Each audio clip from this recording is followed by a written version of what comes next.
Hi everyone, this is Mehul Mehta and welcome back to my YouTube channel. So today we have Abhijit. Just a quick story. Abhijit has got an admit from Masters in Financial Engineering at Cornell University. So getting an admit from Cornell is very challenging. Also, he got a scholarship. Is it a fully funded scholarship, Abhijit? Yeah, exactly. So yeah, it is fully funded scholarship. So stay tuned in this podcast. We'll understand from Abhijit what he did over the years and how did he got a scholarship. All right. So thanks Abhijit for joining in. Thank you so much and welcome to the podcast. No issues. Thank you so much for inviting me. Yeah. So can you share your story? Like what's your story? Where did you do bachelor's from? And can you tell us your Yeah, education for background? sure. It's quite a long story. Yeah. So I've done an integrated masters of physics from NIT Surat, and then I started. That's actually from my first year. I got into finance a little bit, and then actually you find out that it's stochastic, and then you go into quant space. So I think for 4 years, I was really planning to go into quant finance, and I was just preparing myself for it. So I did internships that aligned exactly with this, that somehow at some point in my future, I'm going to go into quant finance. I still wasn't aware that there are programs, specifically like financial engineering programs, that it's specially meant for you to go to quant finance. And then in my last 2 years, that's when I actually found that there are these programs. And I found out QuantNet, which is like the main forum for the program.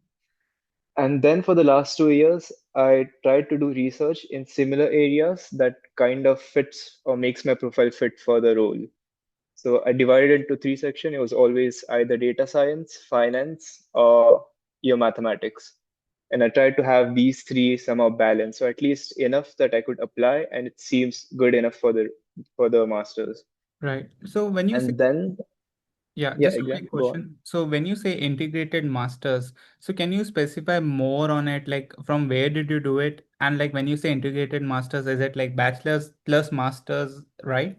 So can you more talk Yeah, about yeah, more about it? Yeah, just to give a little context to the audience here. yeah, for sure. So integrated masters is bachelor's and masters in science together. It's a complete 5 year course. At the end of 5 years, I get a direct master's degree. So I do not get a bachelor's degree. I'm a direct master's after 5 years. And And this I did from NIT Surat. okay, okay, And yeah, so for me, it was very easy. I thought physics and quant finance still have a lot in common, even though on surface they're quite different fields. right. And then during my third year is when I knew there's this program called Dadwise. And Dadwise is a program, used to be a program from Germany, which funds your scholarships for 3 months internship.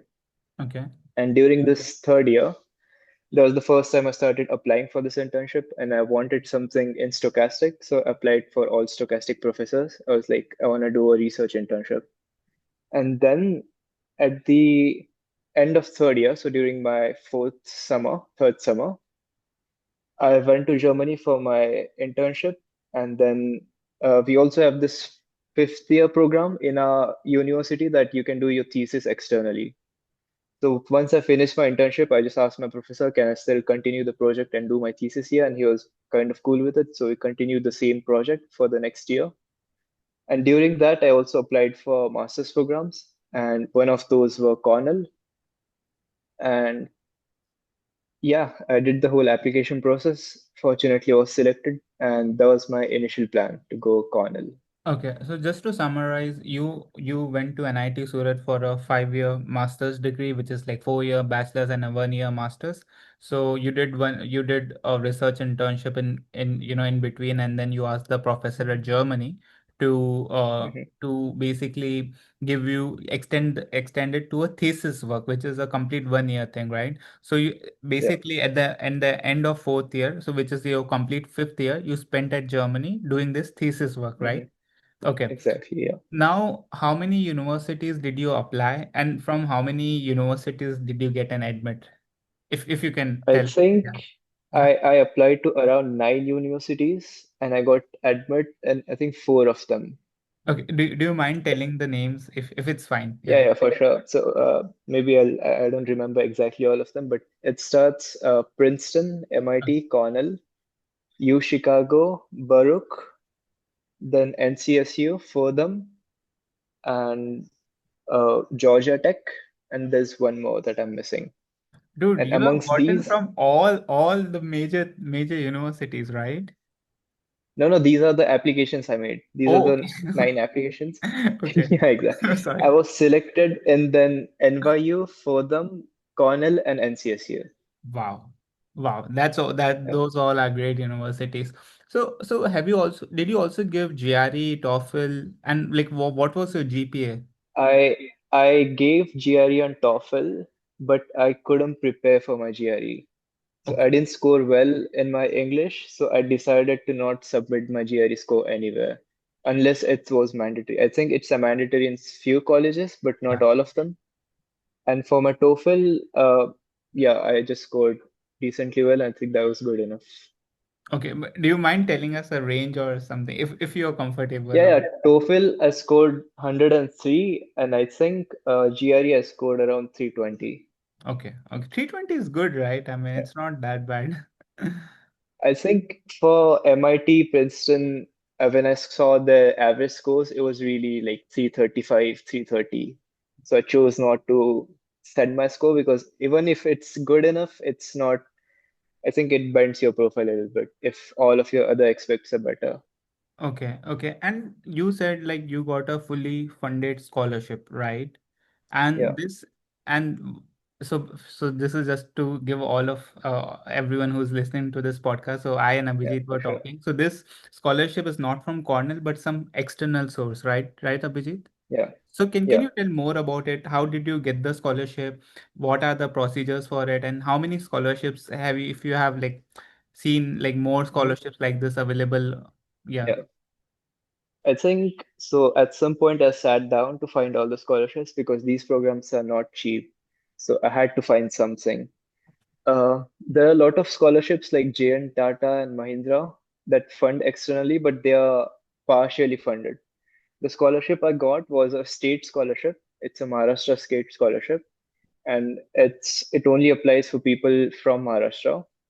And there are two scholarships, Sarthi and Maharashtra Government Scholarship. I applied to both of them. The process is it's not that difficult. I think you have to submit all the documents and you have to go there once and just verify all the documents. And then they have some criteria. They check the ranking of the university, your previous marks, and all that stuff. And if you qualify, they send you an email that you're selected. So I was selected for Sarthi scholarship. And do they, And both of these scholarships fully fund your education plus your living allowance plus your travel.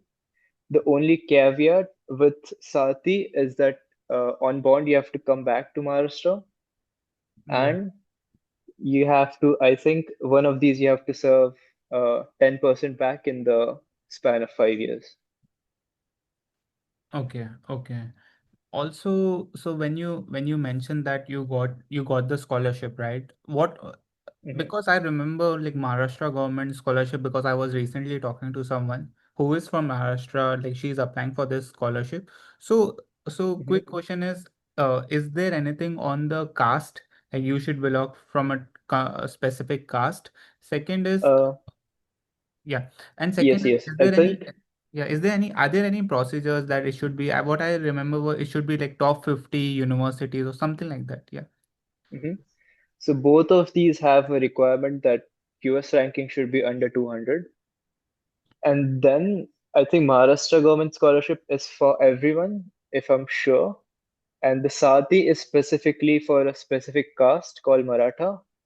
And if you belong to that caste, then you can apply and you get the scholarship. Oh, wow. Okay. Okay. Okay. So, okay. And like, what was your GPA when, okay, so this will again go on another track, but both these, so you got a fully funded scholarship with your living expense, right? Hmm. Oh, that's insane. That's actually insane. And we'll come to visa because visa story is again interesting. But like, what was Yeah. your GPA overall, and like, how were your scores in math subjects and physics subjects? Uh, I think my GPA was really good. So I think one of the reasons I got into this university was because of my GPA. Mm-hmm. I had 9.3 at the end of my graduation. Wow. And I think most of my GPA. So in physics, there's not a lot of different subjects. All of these are either maths related or either specific physics. So when you submit, I think for applications, they ask you specifically for mathematics. And mostly for mathematics, I had either A's or B's, B plus. Okay. Uh, in total, how many internships did you do? I've been doing internships since my second year. And the first time I did in Wall Street OSS, I Okay. think this was my first introduction to finance, just corporate finance and even stochastic. I think that was the first time I heard the term. Then the third summer, I did internship at IIM Vizag, and I also did a small internship in IIM Kashipur.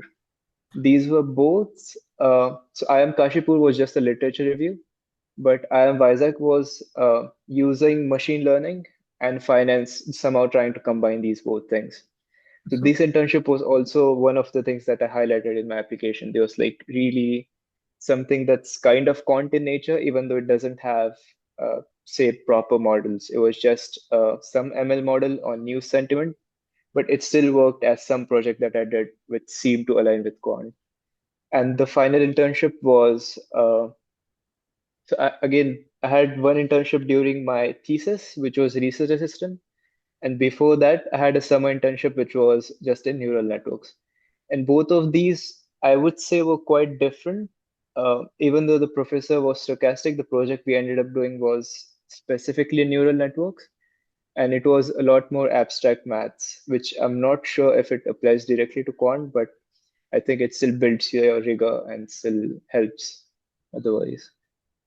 so how do you apply? Let's say if a student who is listening this podcast, right? If he, the person Hmm. also, the student also wants to pursue let's say a research internship at IIMs or IITs, how to go about it? Like, what's the process of how did you get? Because it's tough, right? I mean, so many students are applying. Like, how did you get a internship there? Yeah.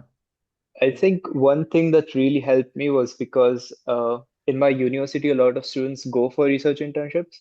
And this, I think, doesn't follow through with other departments. I think if you're from physics or a science background, then research internship is a very common thing you do. And Okay. therefore, I had a lot of seniors who gave me a lot of advice. And one thing really what matters is that you contact these people, you contact your professors, you email them, you find the professors that suit your research interest. And in the second year, no, in the third year, when I got the IIM internship, I actually had some other internship planned. I had some stochastic internship from IIT, and that got cancelled at the very last moment. So when I had summer holidays, I think the first 2 weeks, the professor contacted me. He said I had some personal reasons and I cannot continue this internship. I'm sorry. And for the 2 weeks, I didn't really do anything. I was just sitting there, but I just felt so bad. I was like, I had this thing planned and now I have nothing. I'm just sitting at home doing nothing. And I think for the IIM internship, I really sat down for like 2 to 3 days. I automated a script to find all the emails and I mass emailed all the IIM professors who do either valuation or have some kind of finance mathematical background. So I was like, I don't care. I just want some finance prof. I'll bring maths from my side. I just want him to do finance and we can do a project together. And from that, I think I emailed 50 professors. And then I got two of the from one from Vizag and one from Kashipur. And then I ended up going to Vizag. Wow. Dude, you are insane. Yeah, you're an intelligent guy. I mean, seriously. I mean, see, people know this that you need to reach out to professors, they might have something or the other, but no one actually does it. So definitely, Yeah. I mean, you are awesome in that. So I understand that you reach out to a bunch of these universities and basically Mhm. professors. So did you also attach? So what was in the email and did you also attach your resume? So it depends. In the IM internship, because I had to mass mail, I couldn't really specifically make each email for each professor. I think that's always better to do that because it seems more personal. Right. For the IM one, it was just one custom format, and there are like these tools which allows you to customize a little bit. So you can change the names, you can change little things between the things. So what you can do is you can look up the recent research papers, and you can just select titles of the first paper, and then Okay. you can be like, I just found this paper, and I was really interested in your research, and therefore I wanna apply. That was my first thing, but when I was applying for Germany, I wanted it to be more personal, and I wanted the research project to be good. So I didn't want to just mass apply. So this time I didn't start with professor, I started with research papers, and then you go into the authors and you find where the authors work, and then you can look at the research interests. And from there, I found my professor. I also found a couple more professors that I found were really interesting and doing good work. And from then, you email them, and yeah, you just keep up with them. Wow, dude, that is insane approach. Yeah, because why I'm so interested in this approach is because I know so many students who are trying to get all this research and internship but they do not put in the effort, to be honest. And I say it's if you put in the effort, you will get the results. So I guess this will Yeah, actually for sure. serve, yeah, at Mhm. least to some students who can put those effort and get the internship. Yeah. So you had pretty good internships, you had pretty good GPA. So you were in almost for a year in Germany, and then of course Cornell happened. Now, Mhm. so your visa got rejected, basically. Mhm. This is what he Abhijit Yeah. told me before the podcast. So Abhijit, can you tell me like what really happened like throughout the process? Mhm. Yeah, for sure. So, uh, when I came back from Germany, so I didn't apply for visa from Germany. I actually waited to come back here. And when I came back here, I just recently heard the news about the visa freeze.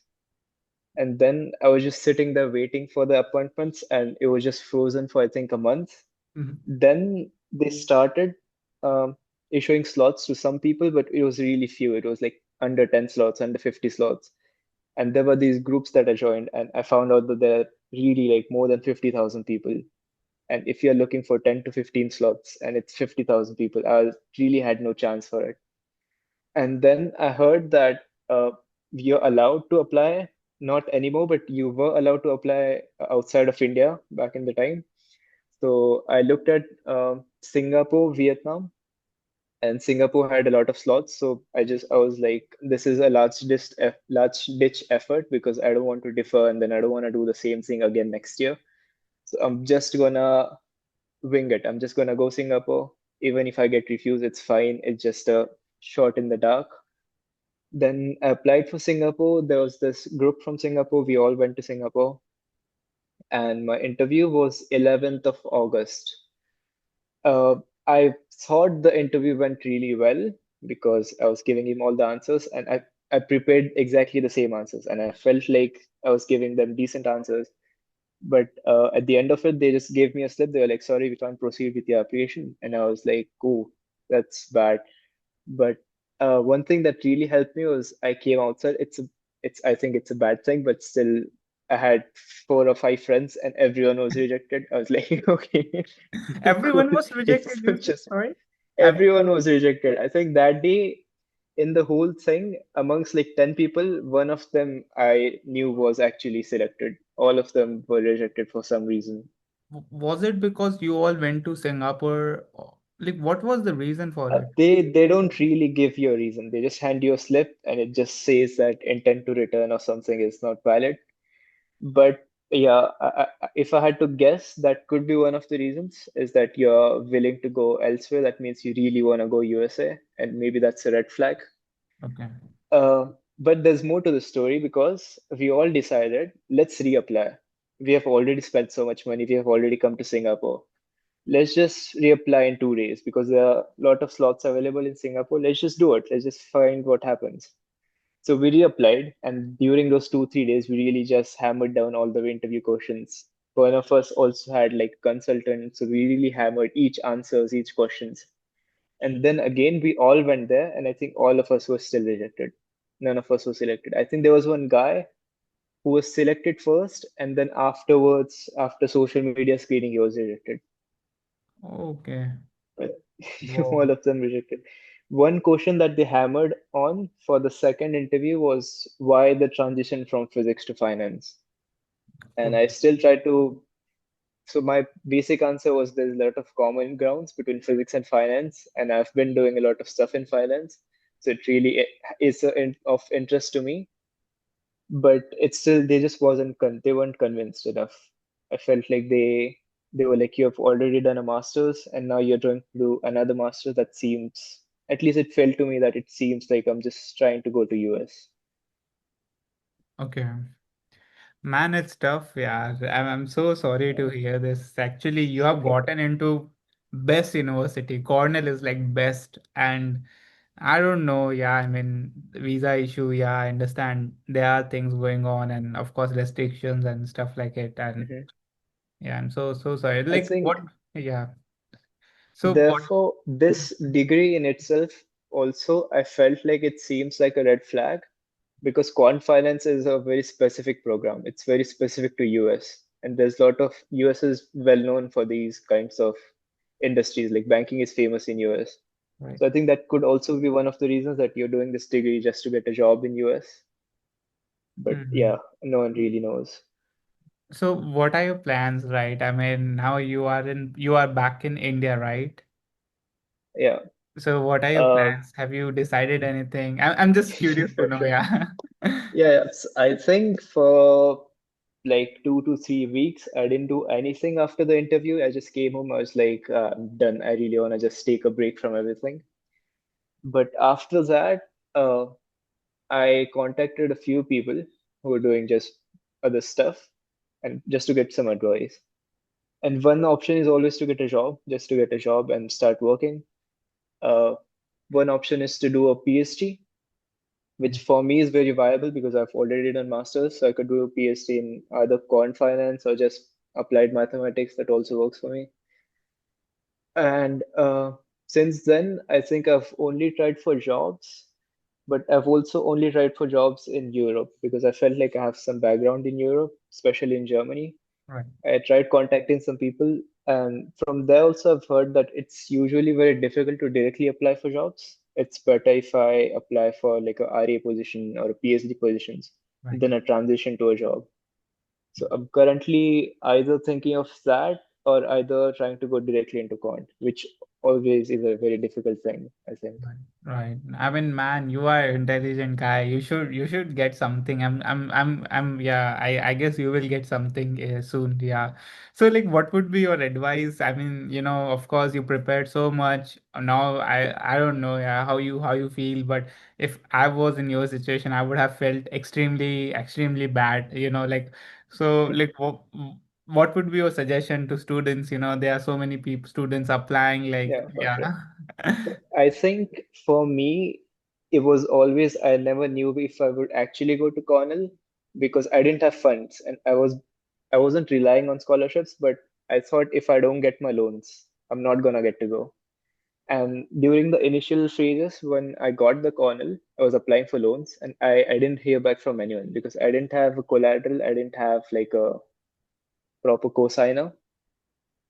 And then I was sad. I was very sad actually. I was like, this seems like it's meant for rich people to do this rich things, and I just don't belong somehow.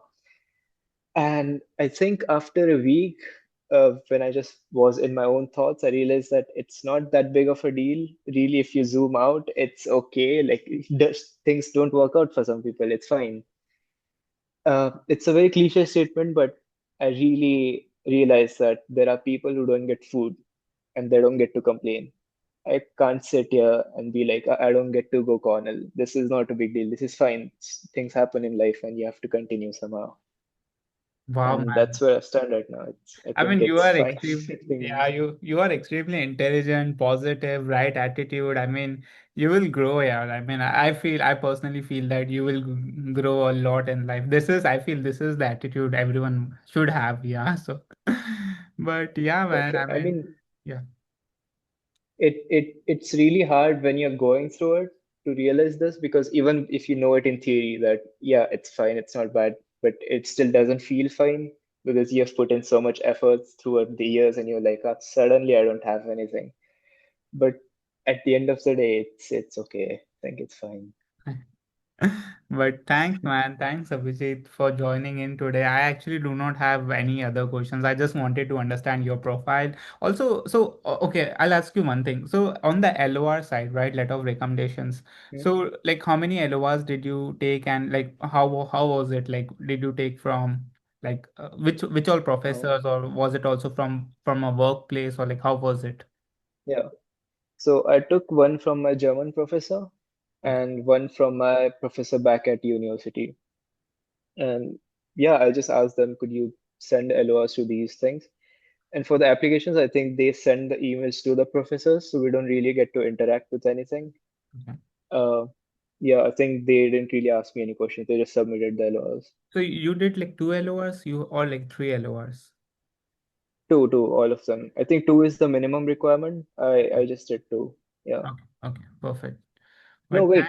Three other requirements, I yeah, think. three other requirements. That's what I Yeah, remember. sorry. I'm really sorry. I think it's three. One of them were German professors, and two Okay, of them my home university. okay, In my home university, it's really it's very easy to get LORs. You just call the professor like, I need LORs from you. I did this projects with you, and this is what we worked under. So they're like, yeah, okay, I'll write LORs. okay, okay. But cool, man. Abhijit, thank you so much for joining in today. Really liked your Yeah, story. absolutely. Like, yeah, loved your attitude, to be honest. And I wish you all the best for the coming years. Yeah.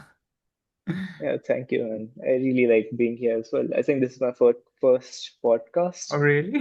So it's also a really cool experience. Yeah, I mean, I've done similar stuff as hobbies, but not sit down and talk about stuff. But actually, you know what, this something like this, a lot of students actually see videos like this, and they at least get to Hmm. know you have actually gotten like what I can take from your story is how to apply for a research internship, right? How Hmm. to apply for scholarships, because getting scholarships is not tough. Like you went to Germany, right? And that too. So was Germany expensive for you? Just curious. Like, Uh, I think the part of Germany I was staying was not that expensive. I was how? like in a small city, Mhm. so my rent was always around 300, 350 euros. Okay. And then in total, I think you can easily manage in 700 euros. For a And month, if right? you are getting paid, yeah, if you're getting paid more than that, I think you can easily manage there. So for your research thesis, was it paid or unpaid? Yeah, yeah. I mean, I did a student job. I was a research assistant. Okay, okay. So you were able Yeah, to manage your funds, right? yeah, That's amazing. Yeah, that's amazing. But thank you so much, Abhijit, for joining in, and thank you so much for giving your time. yeah, for sure. It was a lot of fun. Yeah. Bye. Take care, man. Bye bye.